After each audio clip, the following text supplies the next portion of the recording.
Greetings. This video is designed to explore kind of a new concept that I've been observing empirically in poker that I started noticing from both Daniel Negreanu and Phil Ivey. So if you watch endless video of Daniel playing, what you'll notice is that he's introduced an idea where he says, I don't do that.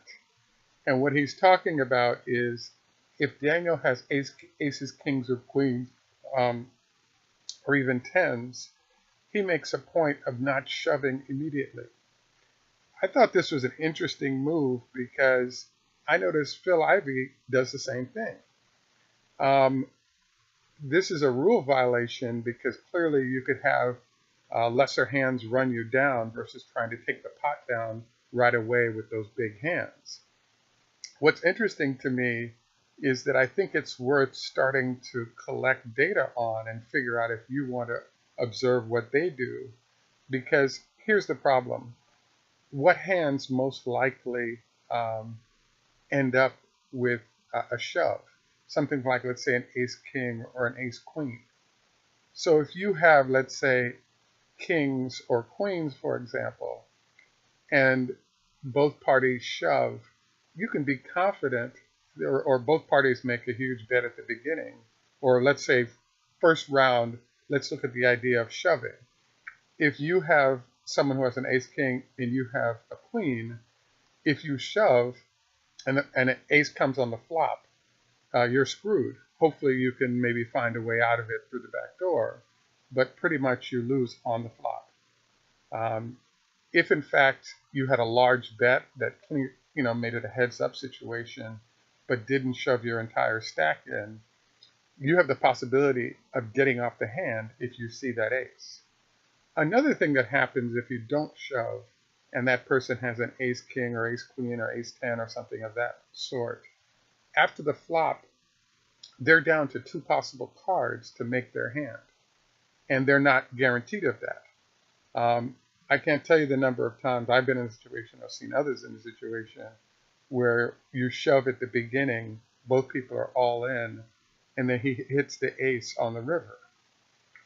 If in fact there's a large bet and there's a flop, and then once you see the flop, you bet or shove all in, that person only has two more cards for all their money versus five of them to capture that ace or king to destroy you. So I wanted to encourage you to start collecting empirical information on this, because shoving early seems to be what the book says logically in terms of a move. But it turns out that it can actually be a very healthy move to get a large bet in. And absolutely, this introduces the risk of someone catching up to you that would not have called or stayed in the pot, and then you lose. You also have the possibility of losing everything because they catch the card on the river, where you might have been able to push them out with a large bet after the flop has come. So I've started collecting my own personal, okay, what if I had shoved or not shoved data to see whether Phil and Daniel are correct. And at this point, I would say that the suggestion is it's about 75% in favor of this move. So I want to encourage you to consider adopting this new Phil Ivey, Daniel Negreanu technique on not shoving on that huge pocket pair, and see what you think.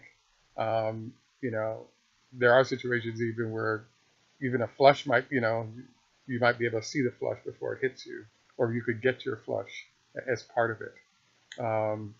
Anyway, good luck, and I hope you found the inquiry interesting. And if you want any backup on this, watch Daniel, let's say in any of the WSOP for the whole seasons that have been posted. Thank you and have a good day. Please look forward to producing more video in the Good Poker Hand Analysis department.